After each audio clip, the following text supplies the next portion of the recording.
नमस्कार दोस्तों, आप सभी का स्वागत है हमारे यूट्यूब चैनल सनेस्टर एजुकेशन वाला पर।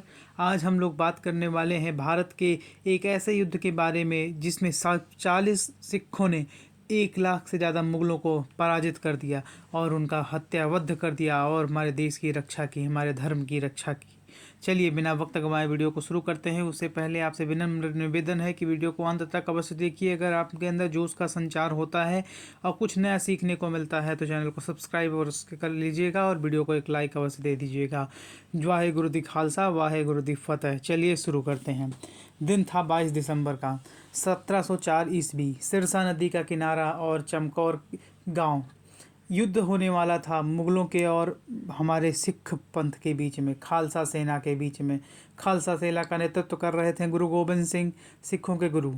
अब क्या होता है, युद्ध शुरू होने वाला होता है और मुग़लों को जैसा कि अपने ऊपर बहुत ज़्यादा कॉन्फिडेंस, ओवर कॉन्फिडेंस रहता है कि हम लोग अवश्य जीत जाएंगे, अवश्य जीत जाएंगे। उन्हें नहीं पता होता है कि 1.25 लाख से एक लड़ावा तो श्री गुरु गोबिंद सिंह जी नाम कहावा से उनकी टक्कर है।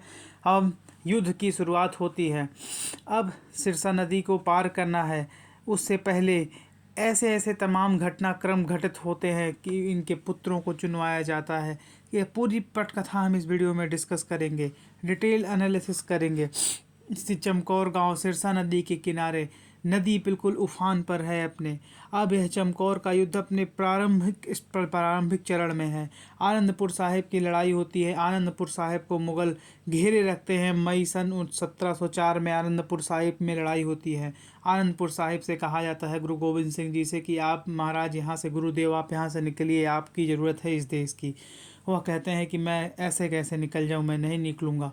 तो उन्हें कहा जाता है कि चलिए हम लोग दूसरे तरफ चलते हैं, नदी के उस पार। कौन सी नदी? सिरसा नदी के उस पार चलते हैं। वहाँ पर हम लोग कुछ नया रणनीति बनाएंगे और इन मुग़लों से भिड़ेंगे और इन मुग़लों को हराएंगे और अपने भारत को आज़ाद कराएंगे। अब महाराज गुरु गोबिंद सिंह जी अपने सभी पुत्रों, चारों पुत्रों के साथ, उदय सिंह, जीवन सिंह, अजीत सिंह और जुझार सिंह के साथ नदी को पार करने के लिए तैयार होते हैं। इनके साथ मात्र 40 सिख सैनिक होते हैं जो पगड़ी, कड़ा, केस, कंघा आदि लिए रहते हैं। उनके हाथ में तलवारें भी रहती हैं जिससे मुग़ल खौफ खाते हैं। नदी पार करनी थी। नदी में भयंकर तूफान आया हुआ था। नदी को किस प्रकार पार किया जाए ये भी नहीं निर्धारित हो सकता था। तो डिसाइड किया गया कि कुछ लोग मुग़लों से डायरेक्ट युद्ध लेंगे, क्योंकि कायरता दिखाना हम भारतीयों की पहचान नहीं। तो भाई उदय सिंह, भाई जीवन सिंह ने कहा कि पिताजी हम युद्ध लड़ते हैं और आप लोग नदी पार करिए। अब युद्ध की बेड़ी बज चुकी होती है और उदय सिंह जी और भाई जीवन सिंह जी शत्रु सेना पर हमला कर देते हैं। हमला इतना ज़ोरदार होता है कि मात्र कुछ सिख सैनिकों ने ही मिलकर हज़ारों लाखों की संख्या में मुग़लों को छत्त कर दिया। इतने समय में हमारे गुरु गोबिंद सिंह जी अपने पुत्र अजीत सिंह जी और जुझार सिंह जी के समस्त और बाकी बची हुई सेना के साथ नदी पार कर जाते हैं और चमकौर गांव आता है।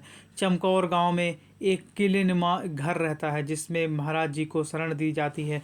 महाराज जी का बहुत देख रेख किया जाता है वहाँ पर मुग़लों को सूचना मिलती है कि महाराज गुरु गोबिंद सिंह जी यहाँ छिपे हुए हैं।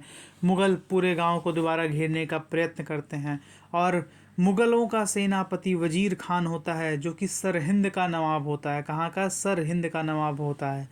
वजीर खान अनाउंस करवाता है कि, घोषणा करवाता है कि हे गुरु गोबिंद सिंह, तुम हमारी सेना में आकर के मिल जाओ, हम तुम्हें ये दे देंगे, वो देंगे, बस तुम्हें अपना धर्म परिवर्तन करना है। गुरु गोबिंद सिंह कहते हैं 1.25 लाख से एक लड़ावा तो गुरु गोबिंद सिंह नाम का हमें मूर्ख, तू मुझे अपनी सेना में शामिल होने का न्योता दे रहा है। अब उन लोगों को लगता है कि 40 सैनिक क्या कर लेंगे, कितने दिन तक युद्ध लड़ लेंगे। लेकिन उन्हें नहीं पता कि 40 को अगर 1.25 लाख से मल्टीप्लाई कर दिया जाए तो 40 लाख से भी संख्या अधिक हो जाती है और तुम तो सिर्फ 10 लाख। और यह धरती भी हमारी, यह देश भी हमारा था, इसकी जानकारी भी हमें थी।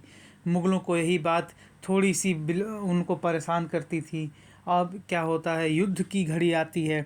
22 दिसंबर का दिन साल का सबसे छोटा दिन होता है। ठंड अपने चरम सीमा पर है। ठंड ही इतनी है कि मुग़ल आधे तो बेचारे सिकुड़ के मरने लगते हैं। उसके बाद युद्ध प्रारंभ, वर्षा शुरू है। मुग़लों के ऊपर तीरों की वर्षा कर दी जाती है। मुग़ल कुछ समझ पाते हैं, इससे पहले ही हज़ारों की संख्या में मुग़लों के 100 पड़े रहते हैं। अब वजीर खान आदेश देता है कि आक्रमण किया जाए।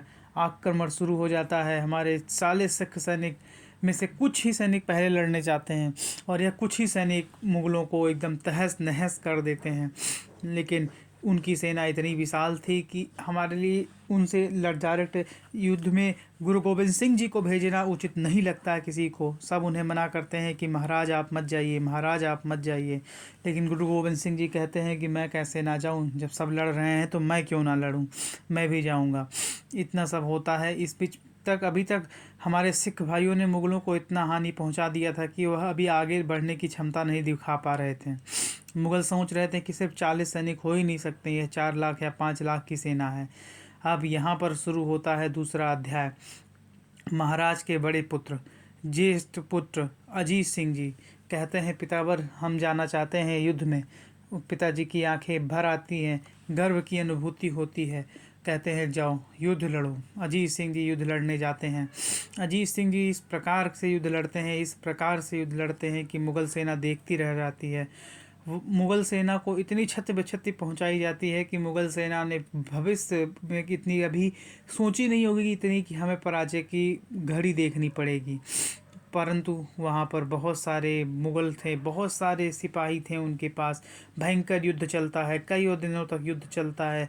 यह सब देखकर हमारे गुरु गोबिंद सिंह जी, हम अपने गुरु गोबिंद सिंह जी को मैं किसी धर्म से नहीं जोड़ करके देखता हूँ, मैं प्रत्येक भारतीय से देखता हूँ, क्योंकि उन्होंने जिस प्रकार से भारतीय की रक्षा की है वह एक सिर्फ सच्चा देशभक्त, सच्चा देश नागरिक। तभी तो हमारे सेना अभी भी, हमारी सीमाएं कहीं ना कहीं पर सिख भाइयों की वजह से ही सुरक्षित हैं। कुछ लोग इन्हें पता नहीं क्या क्या बोलते रहते हैं। वैसे लोगों को मैं यही कहना चाहता हूं कि महाशय, आप पहले भी देश के गद्दार थे, आज भी देश के गद्दार हैं। आप देश के देशभक्तों को प्रमाण मत दीजिए कि देशभक्त कौन है, समझ रहे हैं। और कभी भी किसी भी सिख भाई से भी मैं निवेदन करता हूँ कि अपने गुरुओं के बारे में सोचिए, उन्होंने हमारे देश के बारे में कितने बलिदान दिए। इस युद्ध में हम सिर्फ 40 सिख अगर चाहते हैं तो मुग़लों से मिल जाते हैं, गुरु गोबिंद सिंह जी मिल जाते हैं। होता बहुत सारे सिख, होता मुस्लिम बन जाते हैं ज़्यादा से ज़्यादा। लेकिन उन्होंने क्या कहा, नहीं, उन्हें अपने धर्म की रक्षा करनी थी, अपने धर्म के साथ साथ हिंदू धर्म की भी रक्षा करनी थी, भारत देश की रक्षा करनी थी। उसके लिए उन्होंने अपने पुत्रों की आहुति दे दी। पुत्रों को दीवान में चुनवाया जाना उन्होंने स्वीकार किया, परंतु सर नहीं झुकाया। इसीलिए कभी भी यह मत कोई भी अपने दिल में एक ख्याल भी ना लाए कि सिख कभी भी देश के गद्दारी कर सकते हैं। सिख एक ऐसी कौम है जो जहाँ पर रहेगी वहाँ पर शांति, उन्नति वहाँ पर अवश्य आएगी। वहाँ पर वह लोग शांति स्थापित करने के लिए कार्य करेंगे। कभी भी आप देखिए, सिखों की कोई भी गुरुद्वारा हो, हमेशा लंगर लगा रहता है, कुछ ना कुछ सारे धर्म के लोग जा कर के खा सकते हैं, कोई रोक टोक नहीं है। इसी तरह अब हम लोग युद्ध पे वापस आते हैं। खालसा सेना वीरता से युद्ध लड़ रही है। वजीर खान चौकन एकदम भौचक्का रह गया कि क्या इतनी बुरी तरीके से हमारी पराजय हो जाएगी। वह क्या करता है, तरह तरह के षड्यंत्र रचता है। लेकिन जो मुग़ल सेना रहती है, यह मुग़ल सेना अब पूरी तरह से परेशान हो चुकी है कि अब क्या जाए तो क्या किया जाए। अब यहाँ पर लेकिन मुग़ल सेना किसी तरह षड्यंत्र रचते हुए, किसी छल कपट के रूप में, जो मुग़लों की आदत है, अजीत सिंह जी को पकड़ लेती है, अजीत सिंह जी की हत्या कर देती है। अब महाराज गुरु गोबिंद सिंह जी के सबसे छोटे पुत्र जुझार सिंह जी, जिनकी उम्र मात्र 14 वर्ष रहती है, मात्र 14 वर्ष रहती है, वह कहते हैं, पितावर मुझे भी युद्ध में जाना है। पिता की आंखें आंसू से भर आती हैं। अपने पुत्र की वीरता देखकर पिता गौरवान्वित महसूस करता है और कहता है कि अगर देश पे कुर्बान होना कोई चाहता है, कोई पुत्र चाहता है, तो उसका पिता कैसे अपने उस पुत्र को रोक सकता है, क्योंकि देश तो भी हमारी माता है। मैं रहूं या ना रहूं, यह देश रहना चाहिए। 14 साल के छोटे साहिबजादे युद्ध के मैदान में जाते हैं। पिता गुरु गोबिंद सिंह जी देखते हैं किस प्रकार से 14 साल का साहिबजादा 14 लाख मुग़ल सैनिकों पर भारी था और 14,000 मुग़ल सैनिकों का उसने वध कर दिया अकेले। पर जिस प्रकार महाभारत के युद्ध में कौरवों ने घेर कर मन्यु का वध किया था, ठीक उसी प्रकार यह इस युद्ध में भी मुग़लों ने निर्ममतापूर्वक छोटे साहिबजादे जुझार सिंह जी की हत्या कर दी। अब होता है कि क्या किया जाए। महाराज युद्ध में जाने के लिए तैयार हैं, लेकिन सैनिक चाहते हैं कि नहीं, महाराज ही अगर युद्ध में चले गए और महाराज को कुछ हो गया तो पंथ क्या होगा, देश का क्या होगा, धर्म का क्या होगा। तो उन लोग महाराज से कहते हैं कि महाराज आप नहीं जाएंगे, आप नहीं जाएंगे। तो महाराज मानते नहीं, कहते हैं कि यार तुम लोग भी तो हमारे पुत्र के समान हो और अपने पुत्रों को छोड़ करके मैं कैसे चला जाऊं।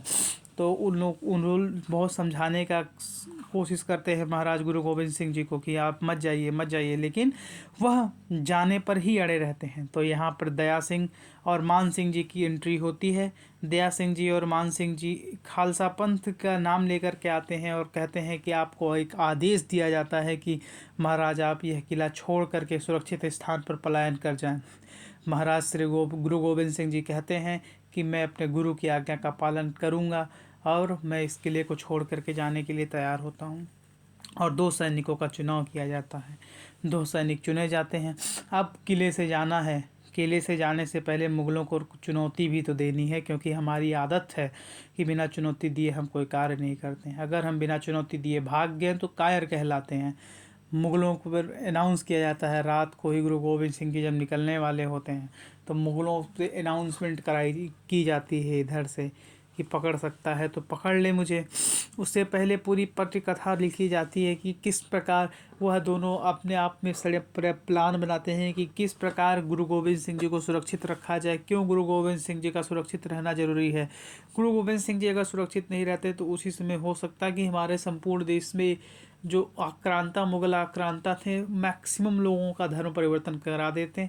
और आज जो बहुसंख्यक आबादी है, हो सकता है वो अल्पसंख्यक आबादी रहती, या जो दूसरी आबादियां हैं कुछ अलग तरीके की आबादी, यहाँ पर डेंसिटी डिस्टर्बेंस हो जाता, पॉपुलेशन डिस्टर्बेंस जो होता ना वो बहुत बुरा चीज़ होता। क्योंकि एक भारत तो सेकुलर देश है, सारे देशों हम मेरा भी मानना है कि सभी धर्म में सभी को जो अपने पूजा पाठ करने की आज़ादी होनी चाहिए, लेकिन किसी को ज़बरदस्ती धर्म परिवर्तन कराना मेरे हिसाब से भी उचित नहीं है और किसी के धर्म से भी उचित नहीं है। अब खालसा पंथ जो होते हैं, जो पंच प्यारे, वही आदेश जब दे देते हैं तो गुरु गोविंद सिंह जी कहते हैं ठीक है चलते हैं। अनाउंसमेंट कराई जाती है मुग़लों से कि गुरु गोविंद सिंह जी जाने के मतलब उनको ये नहीं बताया जाता है कि गुरु गोविंद सिंह जी जाने को तैयार हैं और हम लोग युद्ध में हार मान रहे हैं। उनसे यह अनाउंस कराई जाती है जिससे उनको यह पता चल जाए कि उन लोगों को यह पता करा दिया जाए कि हम जा रहे हैं, पकड़ सकते हो तो पकड़ लो।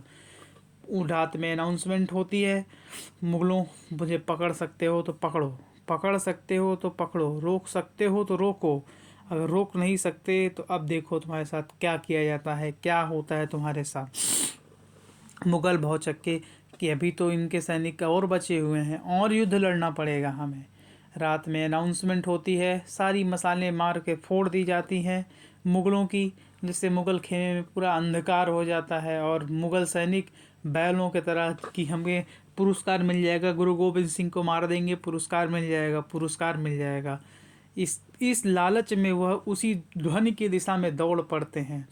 और कहा जाता है कि उस समय कहा गया था कि पीरे हिंद जा रहा है, किसी की हिम्मत है तो पकड़ ले, पकड़ ले।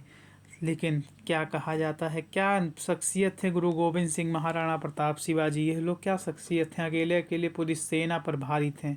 इन्हीं लोगों की वजह से हमारा देश सुरक्षित बचा है। ऐसे ही महान विभूतियों की वजह से ही हमारा देश सुरक्षित बचा है। गुरु गोविंद सिंह जी वहाँ से निकल पड़ते हैं। सुबह देखा जाता है तो सैकड़ों की लाखों की संख्या में मुग़ल खुद ही लड़ मर के मरे पड़े हुए हैं।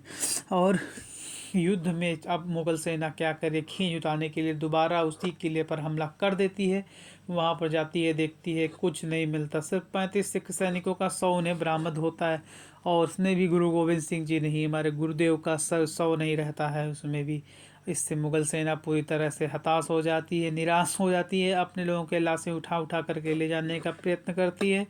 ठंडी का दिन रहता है और भारत का सूरमा ने मुग़लों को पराजित कर दिया, औरंगजेब का गर्दन झुका रह गया। औरंगजेब बेसिकली सबसे क्रूर मुग़ल बादशाह था जो दूसरों को धर्म परिवर्तन कराने में कुछ ज़्यादा ही तेज़ी थी। आप देखिए जितने भी अधिकतर मंदिर तोड़े गए हैं इसी के शासनकाल में तोड़े गए हैं, चाहे जिस मंदिर की भी बात कर लीजिए, मैक्सिमम मंदिर इसने ही तोड़वाए हैं। यहाँ पर यह गर्दन तो कट सकती है मगर झुक सकती नहीं, ये लाइन अपने जीवन में भी उतार लीजिए कि किसी के सामने भी अपनी गर्दन नहीं झुकाइएगा। यह गर्दन कट तो सकती है मगर झुक सकती नहीं, मत झुकाइएगा। जय हिंद, जय भारत।